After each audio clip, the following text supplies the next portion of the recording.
Selamat malam. Assalamualaikum warahmatullahi wabarakatuh. Dengan saya Joshua Halumuan dengan nomor NBI 1422 0 4 kali 28. Di sini saya akan mempresentasikan tentang keramik mold casting atau pengecoran cetakan keramik.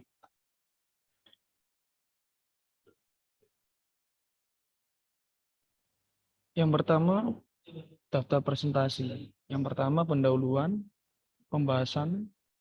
Di pembahasan ada pengertian, keunggulan, dan kekurangan, bahan, proses, dan hasil. Untuk kesimpulannya. Yang pertama, pendahuluan. Casting adalah salah satu teknik pembuatan produk di mana logam cairan dalam tungku peleburan kemudian dituangkan ke dalam cetakan dengan bentuk asli dari produk cor yang akan dibuat. Selanjutnya, cetakan pengecoran keramik adalah proses yang mirip dengan pengecoran cetakan plester. Plester cetakan permanen yang terbuat dari plastik, kayu, plester, karet, atau logam digunakan sebagai bagian dari proses pengecoran cetakan keramik. Untuk pembahasan, pengertian. Cetakan pengecoran keramik adalah proses pembuatan alat dan bagian seperti impler. Cetakan pengecoran keramik adalah proses yang mirip dengan pengecoran cetakan plester. Cetakan keramik cenderung bisa diubah. Keunggulan dan kekurangan. Yang pertama, keunggulan. Untuk keunggulan pengecoran, nomor 1, akurasi ukuran baik. Kedua, permukaan benda kerja baik. Proses pembersihan dapat dikurangi. Cocok untuk logam dengan suhu cair yang sangat tinggi. Untuk kekurangannya relatif mahal. Proses pembuatannya cetakan agak lama. Oke, untuk bahan-bahan percetakan yang kita butuhkan adalah bahan utama yang digunakan dalam cetakan keramik meliputi baja, stainless steel, dan perunggu. Jenis bagian yang paling umum yang tercipta dalam proses ini meliputi alat pemotong yang kompleks, impler, bagian presisi, alat pemotong yang kompleks, dan perkakas cetakan plastik. Proses pencetakan yang dimulai menggabungkan bahan sebagai cetakan.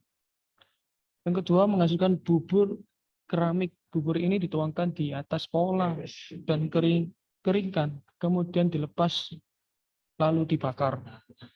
Yang ketiga, cetakan harus dipanggang di tungku 1000 Celcius yang mengeras cetakan benar-benar membuat menjadi cetakan keramik.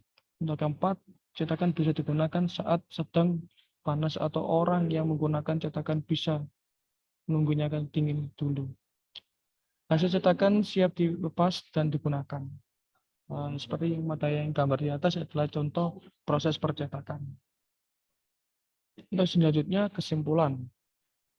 Yang terakhir, cetakan pengecoran keramik adalah proses yang mirip dengan pengecoran cetakan plester. Plester cetakan permanen yang dibuat dari plastik, kayu, plester, karet, atau logam. Digunakan sebagai dari proses pengecoran cetakan keramik. Cetakan keramik cenderung bisa dibuang. Bahan utama yang digunakan dalam pengecoran cetakan keramik meliputi baja, stainless steel, dan perunggu.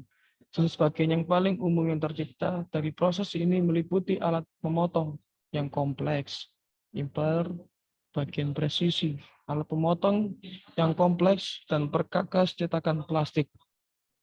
Salah satunya kelemahan utama adalah proses yang sangat mahal, nomor 1.